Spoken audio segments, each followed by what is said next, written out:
فرمان علی رضی اللہ تعالیٰ عنہ، منحوس عورت کی 3 نشانیاں ہیں، جلد سے جلد ایسی عورت سے جان چھڑوا لو۔ حضرت علی رضی اللہ تعالیٰ عنہ سے ایک شخص نے منحوس عورت کی نشانیوں کے بارے میں سوال کیا تو فرمایا، جاننے کے لیے ویڈیو کو آخر تک لازمی دیکھیں۔ بسم اللہ الرحمن الرحیم۔ محترم ناظرین، حضرت علی رضی اللہ تعالیٰ عنہ نے ارشاد فرمایا کہ منحوس عورت کے اندر یہ 3 نشانیاں ضرور ہوتی ہیں۔ اگر یہ 3 نشانیاں واضح نظر آنے لگ جائے تو جلد سے جلد ایسی عورت سے جان چھڑوا لو۔ ناظرین، انسانی معاشرہ مرد اور عورت کے وجود سے تشکیل پاتا ہے۔ کسی بھی معاشرے کی ترقی اور فلاح صرف مرد حضرات پر ہی منحصر نہیں ہوتی، بلکہ عورت بھی بحیثیت ایک فرد نہایت اہم کردار سر انجام دیتی ہے۔ یوں تو آج دنیا کی کوئی قوم اور کوئی مذہبی عورتوں کے مقام و حیثیت اور ان کے سماجی کردار کی اہمیت سے انکار نہیں کر سکتا، تاہم اسلام نے جس طرح سے عورت کے مقام و مرتبہ کو انسانی معاشرے میں بلند کیا ہے اور عورت کے ہمہ جہت کردار کو مذہبی، اخلاقی اور معاشرتی و سماجی ہر اعتبار سے اہمیت سے ہمکنار کیا ہے، اس کی کوئی بھی مثال کسی بھی معاشرے میں دکھائی نہیں دیتی۔ اب یہ بات بھی اٹل حقیقت ہے کہ اسلام سے پہلے عورت نہایت ہی مظلوم اور معاشرتی و سماجی اعتبار سے ایک ایسی زندگی گزارنے پر مجبور تھی جس میں عورت کی کوئی عزت اور اس کا کوئی احترام نہ تھا۔ عورت کے وجود کو قابل ذلت سمجھا جاتا تھا اور اسے تمام برائیوں کا سرچشمہ جانا جاتا تھا۔ اس کے بعد اسلام کی آمد عورت کے لیے غلامی، ذلت اور ظلم و استحصال کے بندنوں سے آزادی کا پیغام تھی۔ اسلام نے ان تمام کبیر رسوم کو کلا کما کر دیا جو عورت کے انسانی وقار کے منافی تھیں، اور عورت کو وہ حقوق عطا کیے جس سے وہ معاشرے میں اس عزت و تکریم کے مستحق قرار پائی جس کے مستحق مرد ہے۔ یہاں ہم اسلام کے قائم کردہ معاشرے میں عورت کی تکریم و منزلت کا جائزہ پیش کرتے ہیں۔ نمبر 1، اللہ تعالیٰ نے تخلیق کے درجے میں عورت کو مرد کے ساتھ ایک ہی مرتبہ میں رکھا ہے۔ اسی طرح انسانیت کی تکوین میں عورت مرد کے ساتھ ایک ہی مرتبہ میں ہے۔ ارشاد بارِ تعالیٰ ہے، ترجمہ: اے لوگو، اپنے رب سے ڈرو جس نے تمہیں ایک جان سے پیدا فرمایا، پھر اسی سے اس کا جوڑ پیدا فرمایا، پھر ان دونوں میں سے بکثرت مردوں اور عورتوں کی تخلیق کو پھیلا دیا۔ محترم ناظرین، اسلامی تعلیمات کے لحاظ سے عورت کا تو پہلا روپ ہی اس دنیا میں رحمت ہے۔ بیٹی بن کر پورے خاندان کے دلوں پر راج کرتی ہے، بہن بن کر بھائی کی سچی اور مخلص دوست اور ماں کا بازو بن جاتی ہے، اور جب بیوی بنتی ہے تو ہمیشہ ساتھ نبھانے والی اور ہر دکھ اور سکھ کا ساتھی بن جاتی ہے۔ تو اللہ تبارک و تعالیٰ اس کا رتبہ اس قدر بلند کر دیتا ہے کہ جنت کو اٹھا کر اس کے قدموں میں رکھ دیتا ہے۔ حضرت علی رضی اللہ تعالیٰ عنہ نے ارشاد فرمایا ہے کہ مرد کی مردانگی کی سب سے عظیم اور بلند تر سطح یہ ہے کہ کسی مرد کی وجہ سے کبھی بھی کسی عورت کی آنکھوں میں آنسو نہ آئے۔ ناظرین، جان لیجئے کہ کسی بھی معاشرے میں عورت کا فطری مقام اس کا گھر ہے جہاں وہ اپنی چھوٹی سی ریاست کے ملکہ ہے۔ اسلام نے عورت کو وہ مقام اور مرتبہ عطا کر دیا ہے جو کسی دوسرے مذہب نے عورت کو عطا نہیں کیا۔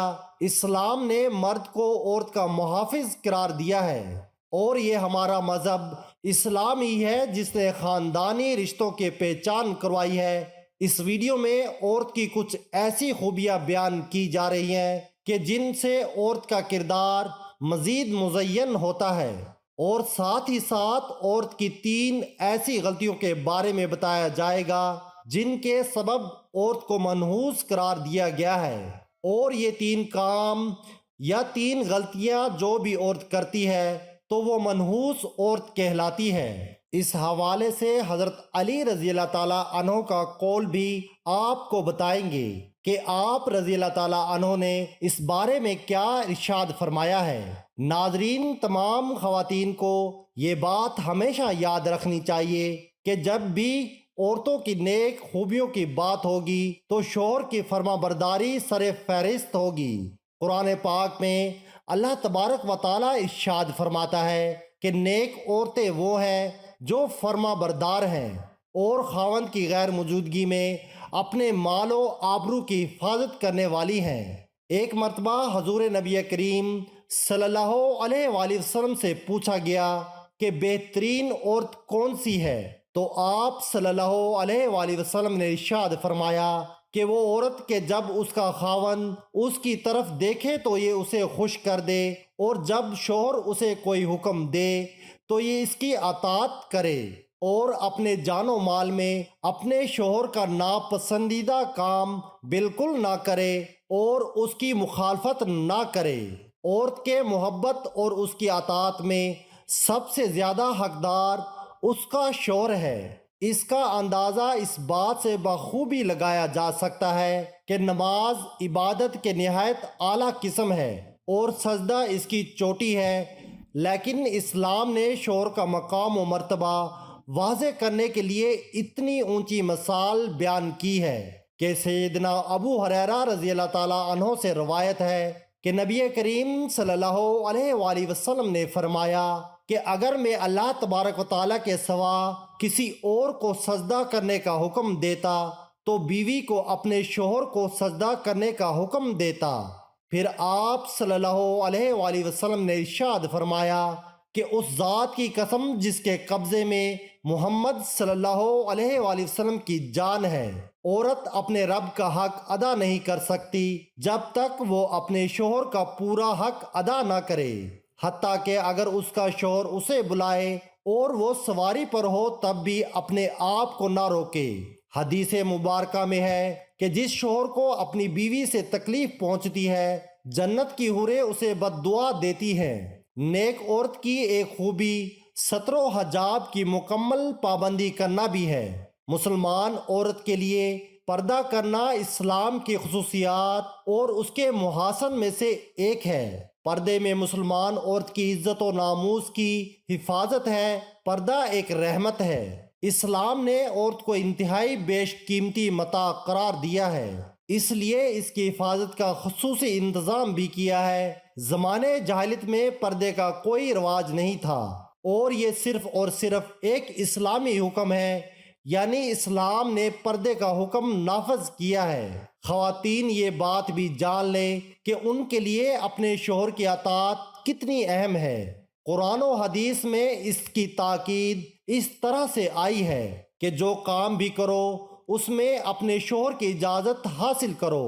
اس سلسلے میں چند احادیث یہاں پیش کی جا رہی ہیں۔ نبی کریم صلی اللہ علیہ وآلہ وسلم نے ارشاد فرمایا کہ کوئی عورت اپنے شوہر کی موجودگی میں اس کی اجازت کے بغیر نفلی روزہ نہ رکھے۔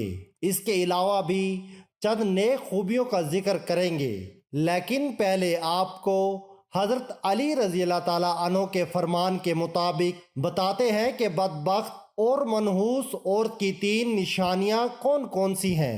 کہا جاتا ہے کہ ایک مرتبہ ایک شخص حضرت علی رضی اللہ تعالیٰ عنہ کے پاس آیا اور عرض کرنے لگا کہ یا علی، وہ کون سی عورت ہے جو گھر کے لیے منحوس ہوتی ہے؟ تو حضرت علی رضی اللہ تعالیٰ عنہ نے فرمایا، اے اللہ کے بندے، اللہ تبارک و تعالیٰ نے کسی بھی انسان کو منحوس پیدا نہیں فرمایا، مگر افسوس کہ یہ انسان کے اعمال ہی ہوتے ہیں جو انسان کو زندگی کی پریشانیوں میں دھکیل دیتے ہیں۔ تو یہ شخص حضرت علی رضی اللہ تعالیٰ عنہ سے پوچھنے لگا کہ یا علی، وہ کون سے کام ہیں؟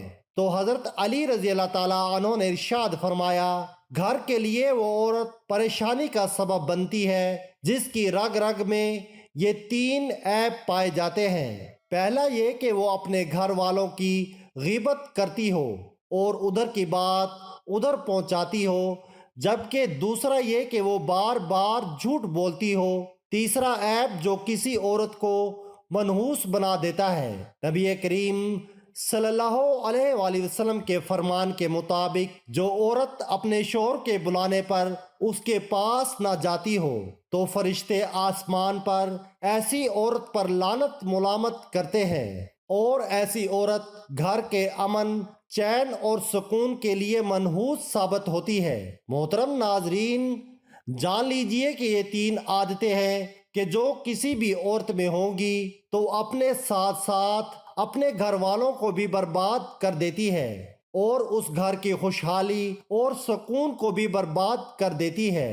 یہ 3 کام یعنی غیبت کرنا، شوہر کی بات نہ ماننا اور جھوٹ بولنا، یہ 3 کام کسی بھی عورت کو ہرگز نہیں کرنے چاہیے، جبکہ ان 3 کاموں میں سے 2 کام تو ایسے ہیں جو کہ عورتوں کے ساتھ ساتھ مردوں کو بھی نہیں کرنے چاہیے، یعنی غیبت کرنا اور جھوٹ بولنا، کیونکہ یہ بہت بڑا گناہ ہے۔ عورت کے لیے یہ بھی حکم ہے کہ وہ اپنے شوہر کی اجازت کے بغیر کسی کو بھی اپنے گھر میں داخل نہ ہونے دے، جیسا کہ نبی کریم صلی اللہ علیہ وآلہ وسلم کا ارشاد ہے کہ جب بھی کوئی مرد کسی اجنبی عورت کے ساتھ خلوت میں ہوتا ہے تو ان میں تیسرا شیطان ہوتا ہے۔ اس لیے عورت کو چاہیے کہ وہ کسی مرد کو اجازت نہ دے کہ وہ اس کے شوہر کی غیر موجودگی میں گھر کے اندر داخل ہو، اور اسی طرح سے ایک مسلمان مرد کو بھی چاہیے کہ کسی اجنبی اور غیر محرم عورت کے پاس اس کے شوہر کی غیر موجودگی میں نہ جائے، جیسا کہ نبی کریم صلی اللہ علیہ وآلہ وسلم کا ارشاد ہے۔ کوئی مرد کسی غیر محرم عورت کے ساتھ بغیر محرم کے تنہائی میں نہ ہو۔ اسی طرح عورت کے لیے بھی ضروری ہے کہ وہ شوہر کی اجازت کے بغیر کسی غیر محرم سے بات نہ کرے۔ اس سلسلے میں ارشاد باری تعالیٰ ہے کہ اے ازواج مطہرات، تم دیگر عورتوں کی طرح نہیں ہو۔ اگر تمہیں خوف ہے پس تم اپنی آواز میں لچک پیدا نہ کرو کہ جس سے مریض دل انسان اپنے دل میں لالچ پیدا کر بیٹھے، اور تم بھلی اور درست بات کرو۔ معلوم ہوا کہ عورت کی آواز میں بھی پردہ ہے، اور وہ ان شرائط کے ساتھ اجنبی مرد سے بات کر سکتی ہے۔ نمبر 1، آواز میں لچک، شیرینی اور مٹھاس نہ ہو۔ نمبر 2، صرف بقدر ضرورت بات کریں۔ نمبر 3، پردے میں رہ کر بات کریں۔ دعا ہے کہ اللہ تبارک و تعالی ہمیں دین اسلام کو درست طریقے سے سمجھنے پر اور عمل کرنے کی توفیق عطا فرمائے، اور ہمیں برے اعمال سے محفوظ فرمائے، آمین۔ ناظرین، یہ تھی آج کی ہماری معلوماتی ویڈیو اگر پسند آئے تو لائک اور شیئر ضرور کیجیے گا، اور ہمارے چینل کو ضرور سبسکرائب کیجیے گا۔ تمام احباب سے گزارش ہے کہ اللہ کے 99 ناموں میں سے ایک نام ضرور کمنٹ میں لکھیں۔